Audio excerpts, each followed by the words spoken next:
Hi, I'm Anna, and welcome back to the D1 Audible Cheat Sheets, where we conclude with Chapter 18.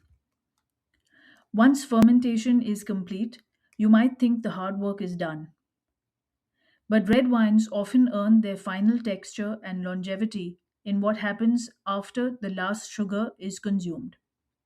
Some producers choose post fermentation maceration, leaving the dry wine on skins for days or weeks. The aim is further tannin extraction and encouraging tannin polymerization, with the hope of improving tannin structure, texture, and aging potential. This is a premium decision. It takes time, ties up tank space, and it's usually reserved for very good to outstanding wines intended to age. Pressing is the moment you decide you've extracted enough. Red wines are generally less vulnerable to oxidation than whites, so inert gas use is less common.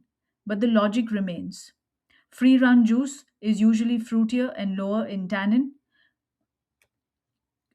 Free run wine is usually fruitier and lower in tannin, while pressed wine can bring extra color, flavor, and tannin. In good fruit and careful hands, early press fractions can strengthen tannin structure. With lesser fruit or rough pressing, press wine can be bitter and coarse. The winemaker can blend press wine back as a deliberate tool or keep it separate, sell it, or send it for distillation. Timing is one of the most powerful stylistic decisions here. Carbonic maceration wines might be pressed at around 2% alcohol to keep tannins low and fruit high. Other reds might be pressed at dryness or even just before dryness if the goal is to finish fermentation in barrel, which is thought to give a rounder mouthfeel and better oak integration. And the more structured styles may be pressed only after post ferment maceration to maximize tannin structure. Malolactic conversion in reds is routine, but it's still full of choices. You can decide the vessel, and many believe mallow in barrel helps integrate oak character during subsequent maturation.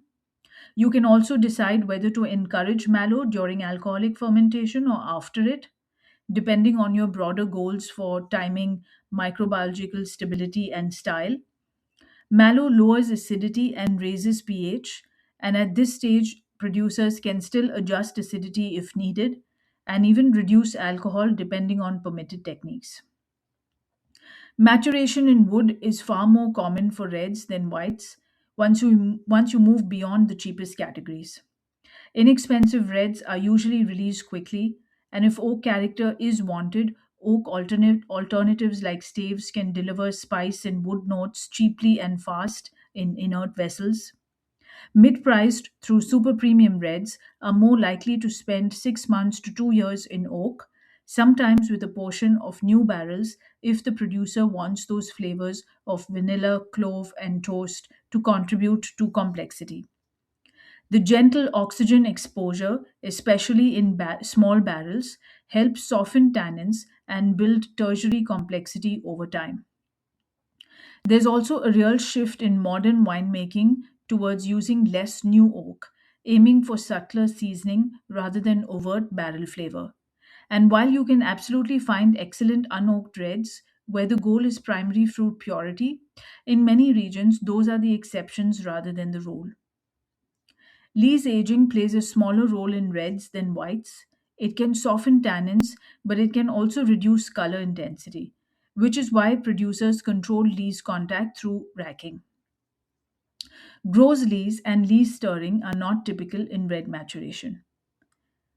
And then, after all that, red wines still go through blending decisions and the finishing and packaging choices you already know: clarification, stability, oxygen management at bottling, and making sure the wine is ready to travel and live on a shelf without losing its integrity. And so that's the full arc in reds. You're not just fermenting juice, you're sculpting structure. I do hope this helps with your prep. This concludes chapter 18, and I'll see you in the next episode.